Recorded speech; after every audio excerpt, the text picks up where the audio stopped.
Ignited Minds Tutorials, a renowned educational platform, has recently uploaded an informative video on YouTube, focusing on the topic of international problems for Class 9 students of Maharashtra State Board, specifically in political science. This video aims to provide a detailed explanation of various international problems that affect our world today, covering a range of topics such as global conflicts, terrorism, climate change, and poverty. The video offers a comprehensive understanding of these pressing issues by incorporating engaging visuals and expert explanations. It effectively enhances the student's knowledge and comprehension of global affairs. The tutorial begins by delving into the concept of international problems and their impact on nations. It then proceeds to explore specific challenges like territorial disputes, nuclear proliferation, and economic inequality. The video further highlights the role of international organizations, like the United Nations, in mitigating these problems through diplomacy and cooperation.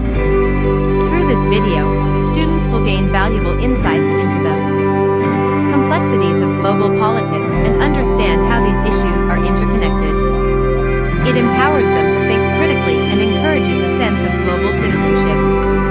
By fostering awareness and understanding, this tutorial paves the way for young minds to contribute positively towards addressing international problems and building a more peaceful and prosperous world. Ignited Minds Tutorials initiative to provide knowledge-oriented content on international problems for Class 9 Maharashtra State Board. Students reflects their commitment to quality education and the holistic development of students.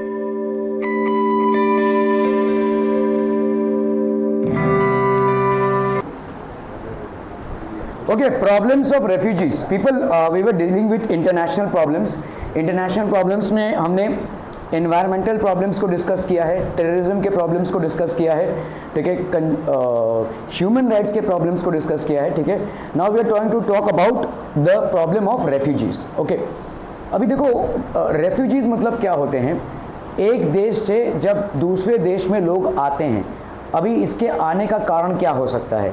हो सकता है जिस देश में लोग रह रहे हैं वहाँ पे भाई साहब गोलीबारी चल रही है, भाई साहब वॉर चल रहा है, जैसे सीरिया में वॉर चल रहा है या यूक्रेन में वॉर चल रहा है, तो लोग भाई साहब अपनी जान बचाने के लिए अपने फैमिली के साथ अफला तफली भागेंगे ही भाई साहब इधर उधर, है ना. सो अभी भागने से ही काम नहीं बनेगा, मतलब जो भागेंगे तो एक दूसरे जगह पे जाके रहेंगे ना. So it is called refugee. Refugees मतलब ये दूसरे देश इनको शरण देते हैं, आइए रह जाइए हमारे यहाँ पे. तो ये रेफ्यूजीज़ का प्रॉब्लम है. अभी रेफ्यूजीज़ का प्रॉब्लम सिर्फ वॉर से ही नहीं होता है. कभी कभी कंट्री की इकोनॉमी इतनी वीक होती है कि वहाँ के लोग मतलब चला नहीं पा रहे हैं अपने आप को, बिजनेस नहीं हो पा रहा है, खाने पीने के वांदे हैं, तब भी लोग भाई साहब दूसरे कंट्री में आते हैं. जैसे हमारे यहाँ पे बहुत बड़ा एक एग्जाम्पल बांग्लादेश का है. बांग्लादेश की इकोनॉमी हमेशा डाउन रहती है. वहाँ पे पर्याप्त मात्रा में फूड नहीं है, पर्याप्त मात्रा में लोगों के लिए काम नहीं है, उत्पादन नहीं है. तो there is a huge chunk of people who actually travel in Bangladesh to India and these are known as refugees. इनको हम रेफ्यूजीज़ बोलते हैं. इन रेफ्यूजीज़ को देखो, तुम किसी और ही ख्वाबो ख्यालों में हो. इन रेफ्यूजीज़ को रिहैबिलिटेट करना, रीसेटल करना एक बहुत बड़ी बात है, ठीक है. ओके, सो अपन बात करेंगे भाई साहब यहाँ पे रेफ्यूजीज़ की. So what is basically refugees? People who have to leave their motherland against their wishes or are forced to go to other nations seeking refuge or security are known as refugees. जो अपने Motherland को जिनको छोड़ना पड़ता है, अपनी मातृभूमि को छोड़ना पड़ता है. जैसे देखो इंडिया में जब पार्टीशन हुआ, ठीक है, पाकिस्तान और इंडिया का पार्टीशन हुआ, तो बहुत सारे लोग बॉर्डर क्रॉस किए, पाकिस्तान से लोग इधर आए, इंडिया से लोग इधर गए, ठीक है. तो दीज वर ऑल रेफ्यूजीज, ठीक है. People become refugees due to torture और परसिक्यूशन और belonging to a particular race और religion due to a war और अ डिजास्टर. अलग अलग चीज़ों के लिए भाई साहब रेफ्यूजीज होते हैं. रेफ्यूजी मतलब आप किसी दूसरे देश में जाकर शरण ले रहे हैं. You are basically taking refuge in a different nation, ठीक है. सो इनके रेफ्यूजीज होने के बाद साहब टॉर्चर हुआ है, इन पे परसिक्यूशन हुआ है, इनको बहुत दमित किया गया है, इनको मतलब प्रताड़ना की गई है, इनके ऊपर बहुत जुल्म किए गए हैं, जिसकी वजह से ये अपने देश को छोड़कर किसी दूसरे देश में जा रहे हैं. People force to leave their own country and seek shelter in another country. तो अपने कंट्री को छोड़कर इन्हें दूसरे किसी कंट्री में जाना पड़ता है। Before the second world war the Jews were tortured in Germany and their citizenship confiscated. ठीक है, ज्यूज को बहुत भारी मात्रा में टॉर्चर किया और उनके सिटीजनशिप को कॉन्फिस्केट किया। ठीक है, सो ज्यूज को छोड़ना पड़ा। ठीक है, जर्मनी छोड़ना पड़ा, बहुत सारे आप अगर देखोगे आज की तारीख में जो आपका एक बहुत पावरफुल नेशन है जिसके साथ लोग भी पंगा लेने को डरते हैं, दैट इज इजराइल। इजराइल जो है प्राइमरीली ज्यूज से बना हुआ है। ये ज्यूज जिनके ऊपर हिटलर ने अत्याचार किया था जर्मनी में, ये भागकर इजराइल में सेटल डाउन हो गए थे। आज पूरा एक बहुत ही डेवलप्ड नेशन है इजराइल। ठीक है, सो यही लोग शायद जर्मनी में अगर होते तो बहुत ज़्यादा डेवलपमेंट कर पाते। ऐसा नहीं है कि जर्मनी में डेवलपमेंट नहीं हुआ है, लेकिन शायद और दुगना डेवलपमेंट होता। लेकिन आज इजराइल जैसे एक कंट्री में डेवलपमेंट प्राइमरीली ज्यूज के लिए है। ठीक है, In 1971, people in East Pakistan turned refugees and came to India seeking refuge. मतलब ये बांग्लादेश के लोग, ईस्ट पाकिस्तान मतलब बांग्लादेश, बांग्लादेश से बहुत बड़े पैमाने पे लोग आए, अभी भी आ रहे हैं, बॉर्डर क्रॉस कर रहे हैं। Due to the war-like situation in Iraq and Syria, a lot of people are leaving Syria as refugees.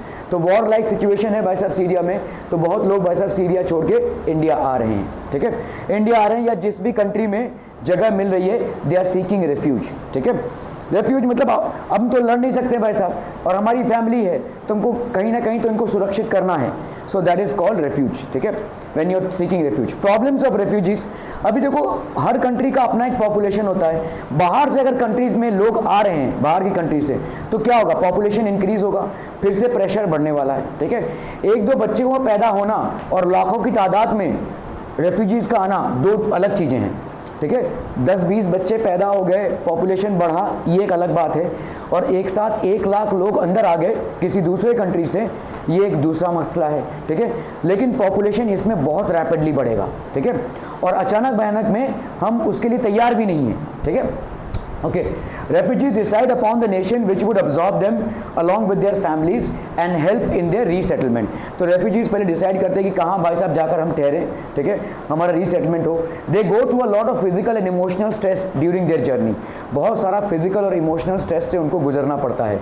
किसी ने ये मूवी देखी है भाग मिल्खा भाग, उसमें भी अगर आप देखोगे this person is actually a refugee along with his family, he lost his entire family।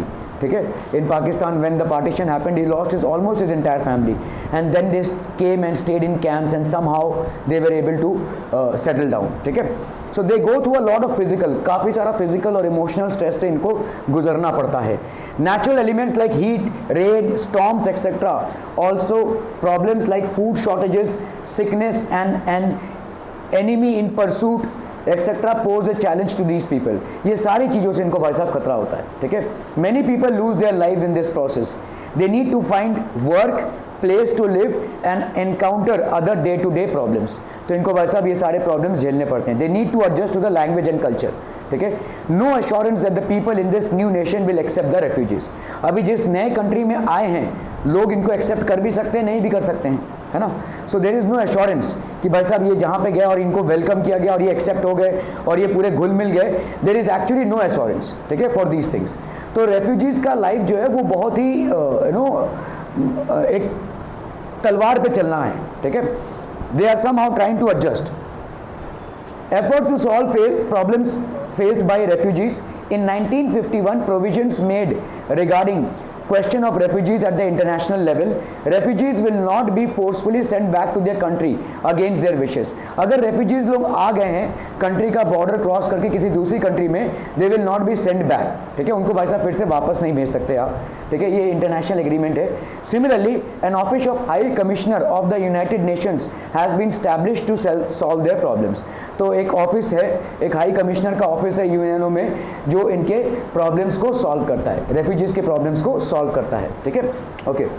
Fostering human rights. If all nations safeguard and fostered human rights, exploitation and violence वो रिड्यूस। तो अगर सब लोगों ने ह्यूमन राइट्स को ठीक से संभाला और अपने देश में किसी भी तरीके का लोगों पे अत्याचार नहीं होने दिया, उपद्रव नहीं होने दिया, तो रेफ्यूजीज का प्रॉब्लम आएगा ही नहीं। रेफ्यूजीज का प्रॉब्लम तो तब आ रहा है ना जब लोगों को उनका हक नहीं मिल रहा है, लोगों को अपना जो संवैधानिक अधिकार है वो नहीं मिल रहा है, then they are planning to move, है ना। People will be able to achieve their own development safely and securely. If environment is safeguarded and terrorism is wiped out, then human rights can be implemented effectively. No group of people will become refugees. ठीक है, तो कोई भी भाई साहब refugee नहीं बनेगा अगर एनवायरनमेंट को हमने सेफगार्ड किया. ठीक है, for all this all nations have to come together, cooperate with each other, take concrete action and bring about actual change. इसमें सबका contribution जरूरी है. सारे जितने भी nations हैं, they all have to come together and collectively make this change. ठीक है, okay.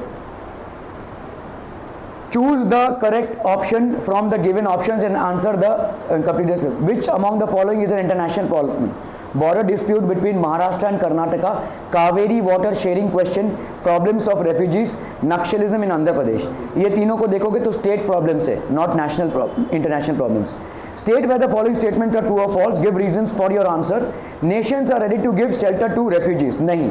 Generally nations are not ready to give shelter to refugees. The influx of refugees in the country may lead to the host nation to face several problems. काफ़ी सारे problems होंगे. क्या? Increasing number strains the economy. वैसे economy में pressure आएगा. ठीक है. Further causes of shortage of essential goods. ठीक है. Essential goods का shortage create होगा. It can also result in an increase in the crime rates. Crime rates बढ़ेंगे. Problem of law and order. Also situation खराब होगी. The local residents of that nation may also lose their jobs to the people who have sought refuge. ठीक है, तो भाई साहब ये job loose करेंगे क्योंकि रेफ्यूजीज इनका जॉब ले सकते हैं, तो ये एक आक्रोश पैदा होगा रेफ्यूजीज के अगेंस्ट. ठीक है. What problems do refugees face? Refugees have to decide. पहली बात तो आप उनको नेशन, कौन से नेशन पे वो जाकर सेटल डाउन होंगे उसको चूज करना है. ठीक है, which would absorb them along with their families and help in their resettlement. First of all, they have to decide on which nation they need to fix so that they can get themselves settled there. They also go through a lot of physical, काफ़ी सारा physical और emotional stress से वो गुजरते हैं. Natural elements like heat, rain, storms, etc. as problems like food shortages, sickness and enemy in pursuit. ये सारे भाई साहब आपके problems हैं. ठीक है. After reaching the new place or nations, new challenges like finding work, place to live and other problems of a day-to-day nature are encountered by the refugees. एक नई जगह पर जब जाकर वो बसते हैं तो ये सारे problems arise होते हैं. ठीक है. If the language, देखो आज आप जानते हो कि खाना क्या है, घर पे जाएंगे तो खाना मिल जाएगा, स्कूल जाना है, तो आपके सारी चीज़ें ऑलमोस्ट प्लान्ड हैं. लेकिन आप किसी नए जगह पे जाओगे भाई साहब, क्या खाएंगे क्या पिएंगे सब कुछ ठिकाना नहीं है ना. So it's a very difficult problem. Okay. If the language and culture in this new nation are different, then adjusting to it also becomes difficult. Also, there is no assurance that the people in this new nation will accept the refugees. कोई भाई साहब assurance नहीं है कि जो नए लोग हैं नए कंट्री में वो आपको एक्सेप्ट करेंगे. So these are the problems. Right about the efforts taken for the refugees on the global level. In 1951, some provisions were made for refugees at the international level. One of the provisions ensured that the refugees will not be sent back forcefully to their origin country against their wish. Also, an office of High Commissioner of United Nations has been established to solve their problems. ये सारे भाई साहब तमाम चीज़ें हुई हैं. ठीक है, तो ये आपका चैप्टर था भाई साहब which we have learn. Human rights पे हमने, ठीक है, we have learn about international problems, human rights. ठीक है, rise of concept of human rights in international relations, human rights in India, secure environment. ठीक है, ऑर्गेनाइज्ड टेररिज्म जो है, problems of refugees. So all these are basically human आपके international level के problems हैं. These are problems pertaining to international level. We have completed the chapter and this completes the entire SST